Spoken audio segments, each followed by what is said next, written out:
and welcome to Morning Market Call. I'm Jeff Butler, and with me today is Professor Grant McQueen of the Marriott School of Management here at BYU. Today we have Professor McQueen here to talk to us a little bit about the U.S. economic outlook. So, Dr. McQueen, the first question I have is, the government spent about $1 trillion on a stimulus package. You know, is it working? No, that's a really good question. What you're referring to is February of 2009, Congress passed 787, it's easy to remember, 787 billion, it's like the plane, stimulus package, and promised that unemployment wouldn't go above 8% and then we'd get this economy turned around. Well, it's been a year and a half and things haven't turned around. The problem is, do we know if it works? Was it the right medicine or not? I like to use an example of a doctor. A child comes in, has a illness. It's a strange illness. You've never seen it before. You study it. There's nothing like it, and you prescribe some medicine. And then 6 months later, the child comes back and says, "You know, I'm still sick."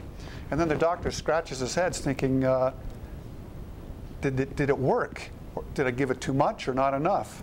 And so the problem is, we don't know if the stimulus worked for sure, because it's possible that some people argue, the Democrats particularly, say, we just didn't give enough stimulus.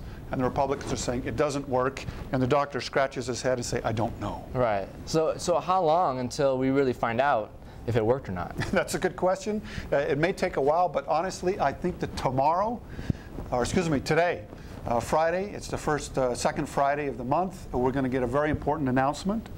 The Labor Department announces once a month the employment information.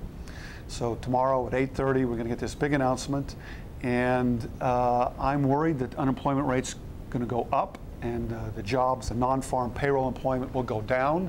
And what we're going to find out is now we'll have 3 months in a row of bad employment news, and that may be enough to say the stimulus isn't working. So what exactly is the announcement tomorrow going to tell us? How are we going to extract all that information from that?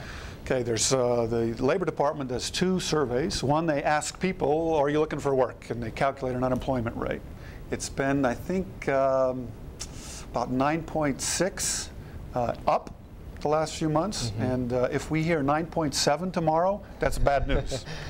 The other survey they do of companies, they say, are you hiring? How many people are working at your factory? And they survey all the businesses.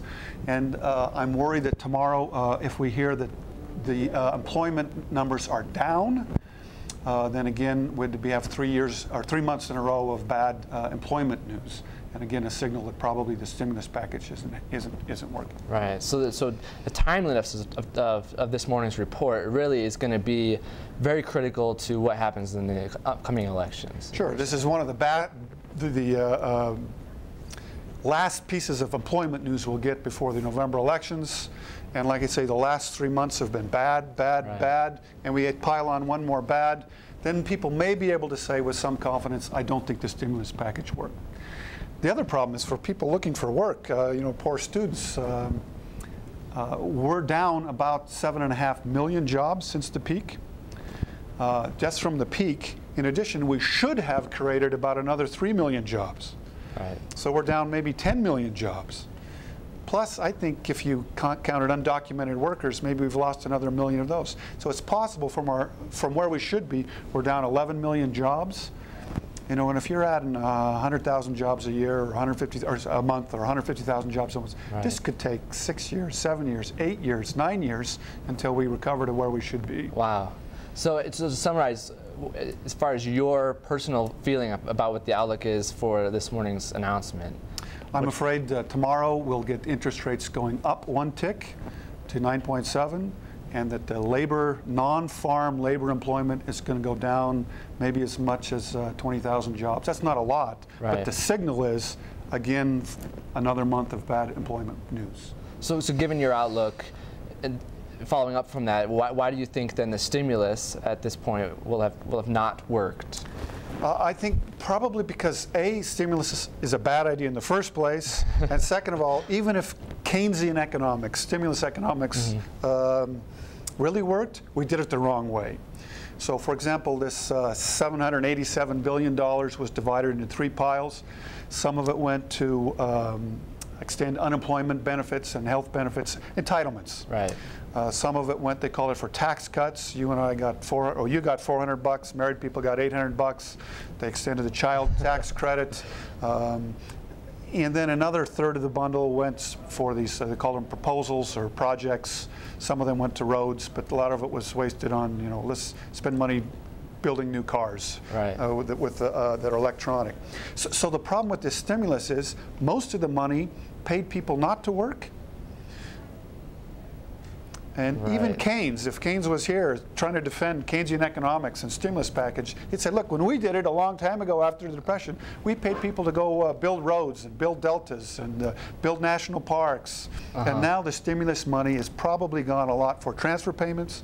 Look, the government now says you can go, if you're in the right state, 99 months without a job and still be paid. Wow. I mean, is that 8 years of unemployment benefits? Right. So I'm worried that, one, stimulus packages don't work. Look, if stimulus packages work, Greece would have the best economy in the world, right? 10 years ago, they got a credit card denominated in euros, and they've been stimulating like crazy. Right. But now unemployment rate's really high. Well, that's a lot to chew on. I think it'd be interesting to see what happens a little later on this morning, and how that's going to affect upcoming elections, maybe what the policies are going to be in the future as far as pulling us out of this recession and making sure we stay out of it for a while. But thank you very much for being on the show today. I'd love to come back after we find out what happens. Definitely. We'll definitely follow up. Thanks for watching, and we'll see you next time. Morning Market Call is brought to you by the Marriott School of Management in cooperation with the Brigham Young University Department of Communications. MMC is made possible by generous donations from Larry Tasjan and Gary Williams. This show was produced by Jeff Butler, Janessa Cloward, David Wood, and Doug Mumford, with line producing by Beth Grimmett. For more information, please follow us on Twitter and Facebook.